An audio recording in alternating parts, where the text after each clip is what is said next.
అందరికీ నమస్కారం. ప్రస్తుతం ఉన్న గవర్నమెంట్ రైతు రుణమాఫీ చేస్తా అని చెప్పింది. అది ఎట్లా అంటే రేషన్ కార్డు ఉన్న వాళ్ళకి మాత్రమే చేస్తా ఉంటుంది. అదే ఎలక్షన్ ముందేమో ప్రతి రైతుకు కూడా 2 లక్షల రుణమాఫీ చేస్తా అని ప్రగల్భాలు పలికిళ్ళు. ఇప్పుడేమో అది పక్కకు పెట్టేసి కేవలం రేషన్ కార్డు ఉన్న వాళ్ళకే చేస్తా అంటే గత 10 సంవత్సరాల నుంచి ఉన్న ప్రభుత్వం ఒక్క రేషన్ కార్డు కూడా ఇవ్వలేదు. కొత్తగా పెళ్లి చేసుకొని బయట కుటుంబానికి దూరంగా అంటే వేరుబడి బతికే ఆ రైతుల పరిస్థితి ఏంది అంటే దాదాపు 2 లక్షల మంది రైతులకు ఇప్పుడు నువ్వు అన్యాయం చేస్తున్నావు. వాళ్ళకి రుణమాఫీ చేయకుండా ఆ గవర్నమెంట్ ఏమో రేషన్ కార్డులు ఇవ్వది, నువ్వేమో ఇప్పుడు వచ్చి రేషన్ కార్డు ఉన్నోళ్ళకే రుణమాఫీ చేస్తాను. మరి ఇదే ముక్క రేషన్ కార్డు ఉన్నోళ్ళకి మాత్రమే రుణమాఫీ చేస్తాను ఎలక్షన్ ముందు ఎందుకు చెప్పొద్దు? ఇదే విధంగా ప్రస్తుతం ఉన్న ప్రతిపక్షాలు కూడా చేతగాని దద్దమ్మ ప్రతిపక్షాలు కూడా ఒక్కరు కూడా మాట్లాడతలేరు ఈ విషయం మీద.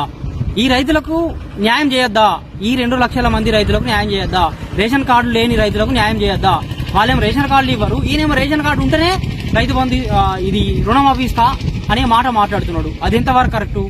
అది కరెక్ట్ కాదు. కాబట్టి ఈ రోజు ఈ రైతులందరికీ న్యాయం చేయాలనే ఉద్దేశంతో వాళ్ళ కలెక్టర్ ఆఫీస్కి వచ్చి దరఖాస్తు ఇవ్వడం జరిగింది.